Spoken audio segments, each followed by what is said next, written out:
Bom dia pessoal, espero que vocês estejam bem. Professor Murilo aqui falando.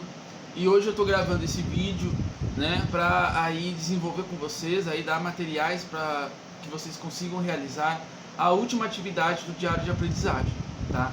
Então com esse material, né, nós concluímos aí as atividades do diário de aprendizagem do quarto bimestre e do ano também. Então aí quem aí acompanhou esses materiais, tá, conseguiu realizar essas atividades com certeza com mais facilidade do que aqueles que não assistiram esses vídeos, não leram os materiais que eu mandei, tá? E hoje então é o último material da última atividade, a gente consegue então encerrar, não é verdade, as atividades do diário de aprendizagem. E essa última atividade fala então da revolta ou da rebelião dos malês aí, né? Que é a atividade 2 do diário de aprendizagem. Então a gente vai comentar um pouquinho com vocês aí o que foi essa revolta, essa chamada revolta dos malês, tá? Para que vocês consigam concluir essas atividades aí. Então vamos dar uma lida aqui juntos? Né, a gente falou por último, né, no nosso último material, um pouco sobre a independência do Brasil. E a gente vai ver agora o que aconteceu um pouquinho depois da independência do país, tá? Após a independência, ou seja, a separação política do Brasil de Portugal, o país passou a ser uma monarquia constitucional, ou seja, governado por um monarca, no caso Dom Pedro I. Em 1831, Dom Pedro abdica do trono, devido aos conflitos políticos, mas abdica em favor do seu filho, Pedro, então com apenas 5 anos. Então em 1831, pessoal, Dom Pedro I, aquele que tinha ficado como líder da independência do país, ele abdica do trono, ou seja, ele desiste, mas ele desiste em nome do seu filho, ou seja, a família real não perde o cargo, né? Ele abdica em nome do seu filho, só que o seu filho, que também se chamava Pedro, tinha apenas 5 anos, não podia assumir o trono. Como o menino não podia assumir o trono, instaurou-se uma regência durante 1831 até 1840, quando o jovem imperador de apenas 14 anos assume o Império do Brasil como Dom Pedro II. Durante o período regencial, ocorreram agitações de rua, revoltas de escravizados e rebeliões. Essas manifestações nas províncias do Império estavam relacionadas ao alto custo de vida nas cidades brasileiras, ao escravismo e ao autoritarismo dos regentes, tá? Então, durante esse período, né, em que o país foi governado pelos regentes, né, ou seja, que antes do Dom Pedro II assumir, em várias províncias do Império, né, províncias é como se fossem os estados. Em várias províncias estouraram aí muitas revoltas da população, revoltas populares, né, contra aí o custo de vida, né, contra a escravidão e também contra o autoritarismo dos regentes. Dispostos a mudar essa situação, pobres e ricos, peões e fazendeiros, indígenas, mestiços, negros e brancos se uniram para combater o governo central, com sede no Rio de Janeiro. Mas, enquanto as elites provinciais lutavam pela autonomia das províncias, os oprimidos batalhavam por liberdade e uma vida melhor. As principais rebeliões desse período foram a cabanagem, a Guerra dos Farrapos, a Revolta dos Malês, a Sabinada e a Balaiada. As revoltas populares dos anos de 1830 e 1840 assustaram as elites, que se tornaram ainda mais conservadoras. Hoje vamos conhecer a chamada Revolta dos Malês, ocorrida na Bahia em 1835, uma revolta que reivindicava o fim da escravidão e do racismo naquela província. Então, pessoal, eu estou contextualizando aí, né, em que contexto que se deu essa Revolta dos Malês. Ela acontece então durante esse período regencial, tá? Num período em que então outras revoltas também estavam acontecendo, tá? Mas a gente vai focar hoje apenas na Revolta dos Malês, que aconteceu na Bahia, então. Então aqui um mapa para vocês terem uma ideia, né, de que o país inteiro estava sob revoltas, né? Você tem a cabanagem aqui em verde, né, que acontece ali em Belém e se estende por outras regiões. A balaiada aqui em São Luís do Maranhão, né? Em Salvador, a Revolta dos Malês e a Sabinada, e a Guerra dos Farrapos no Rio Grande do Sul. Em Salvador, na Bahia, em 25 de janeiro de 1835, explodiu a mais importante revolta escrava já ocorrida numa cidade brasileira. Na época, essa revolta foi chamada de Insurreição Nagô, pois quase 70% dos rebeldes eram da etnia Nagô, nome dado aos iorubás da Bahia. Então, o que é Nagô? Nagô era uma etnia, tá? Um grupo de pessoas com mesmas características, tá?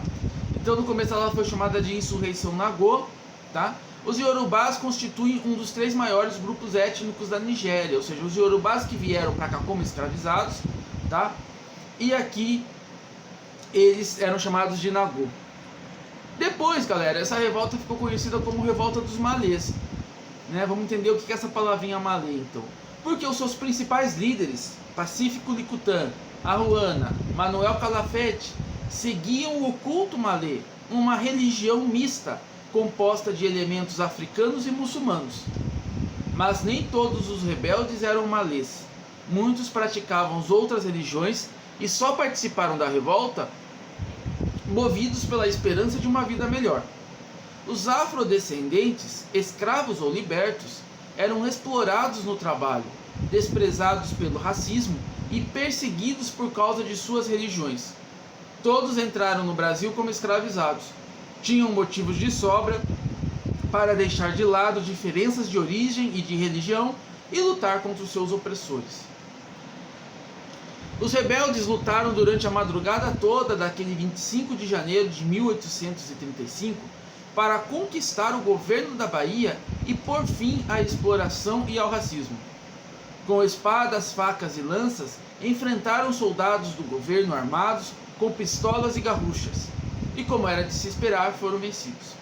Então essa rebelião aí dos malês, né, que recebe esse nome de Revolta dos Malês, por conta de que os seus líderes, né, o líder dessa rebelião eram aí dessa religião malê, que era esse misto do islamismo e com elementos africanos também.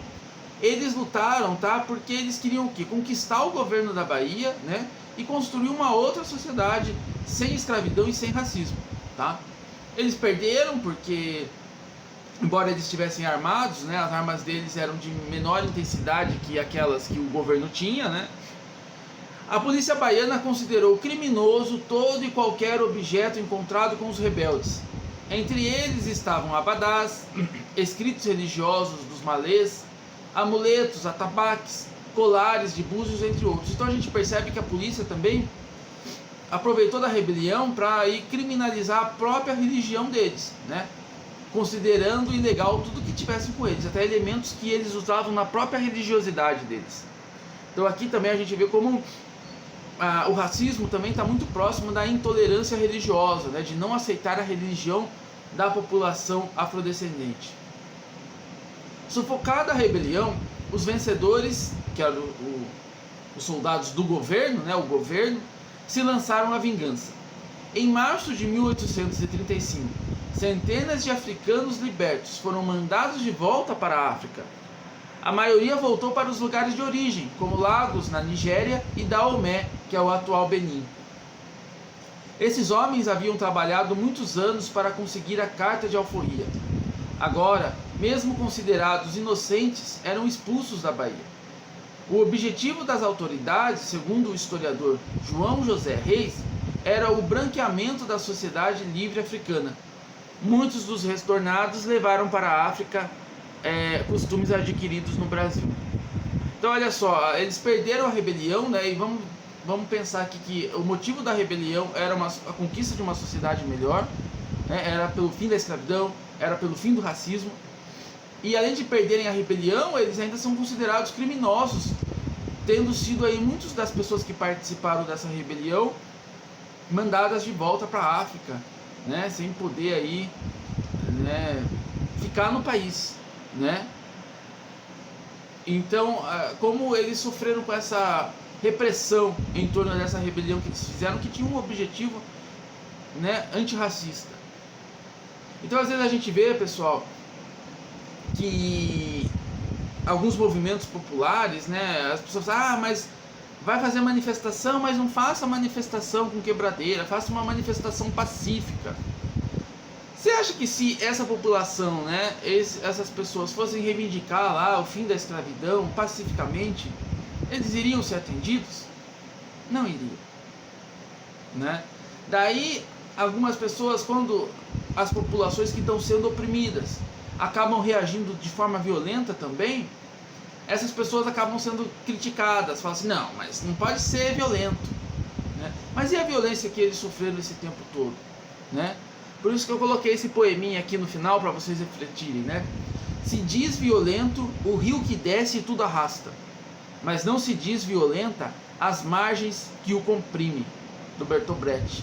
Aí pra gente pensar, quando a gente critica alguns movimentos, como aconteceu esse ano, né, nos Estados Unidos, né, depois da morte do George Floyd, em que a população negra, e muita parte também de populações não negras, saíram às ruas para fazer uma manifestação antirracista, contra o racismo, né? E houve violência, alguma quebradeira nessas manifestações, e esses manifestantes passam a ser ter a sua luta desqualificada por conta disso, né? Daí, então a gente tem que compreender, né, que uma vida vale mais do que um objeto, né? Por isso esse poema ajuda a gente a entender isso, né? Se diz violento o rio que desce e tudo arrasta, mas não se diz violento as margens que o comprimem, que o oprimem, né, o tempo todo. Então aí pra gente pensar, né, o juízo de valor que algumas vezes a gente faz desses movimentos populares, tá? Mas pessoal, é isso. Se vocês tiverem alguma dúvida, vocês podem me procurar, tá? Eu espero que vocês fiquem bem, terminem as atividades do Diário de Aprendizagem, que é a última atividade aí, né, do Diário de Aprendizagem do ano, tá? Para que a gente possa aí fazer o encerramento do ano com tranquilidade, para que o ano que vem a gente tenha muito trabalho pela frente aí, tá bom? Então fiquem bem, um abraço e até mais.